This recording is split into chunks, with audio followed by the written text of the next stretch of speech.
My name is Rahsaan Alexander, professionally known as DJ Fly Guy, and I'm from Georgetown, Guyana, where I was born. Why do I DJ? I DJ because there's a satisfaction and a fulfillment that I get in controlling and curating people's experiences when they're out, trying to forget about whatever worries or struggles they're going through, even if it's for a brief moment in time. The pandemic was extremely difficult for myself and a lot of my fellow DJs because there was no preparation for it. There was no warning for it. You know, literally I was doing a gig one night and then the next day, the world, the city, the industry shut down. For some of us who used music as a way of therapy for ourselves and for others, it had a major effect on us, not only financially, but also psychologically.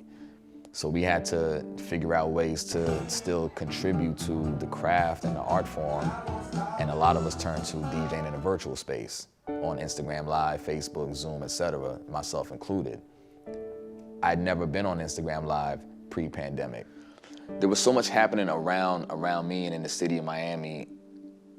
You know, sometimes you get these little voices in your head that tell you to do something, and for me, the voice in my head told me I needed to go out and capture what was going on. Well, this is more co-curated. I mean, what we try to do at Hampton Art Lovers is really take additional photos and provide a narrative that we felt the community could digest, because all of us experienced the issues of the pandemic.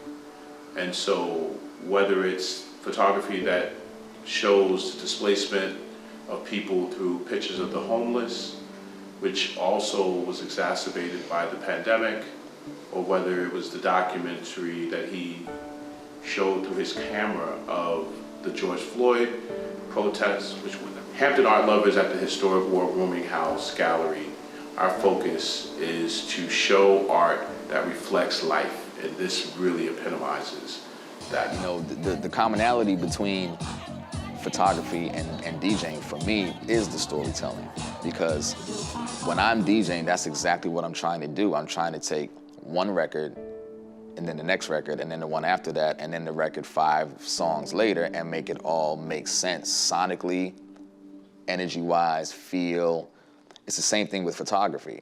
I'm trying to make one image to the next as you walk around this space from the front door to the main wall to upstairs, so that you feel this cohesion between everything that you see. They all go together. They can all stand alone as individual images, or when you see them together as a complete statement, it all makes sense. And that's how I try to approach my photography style.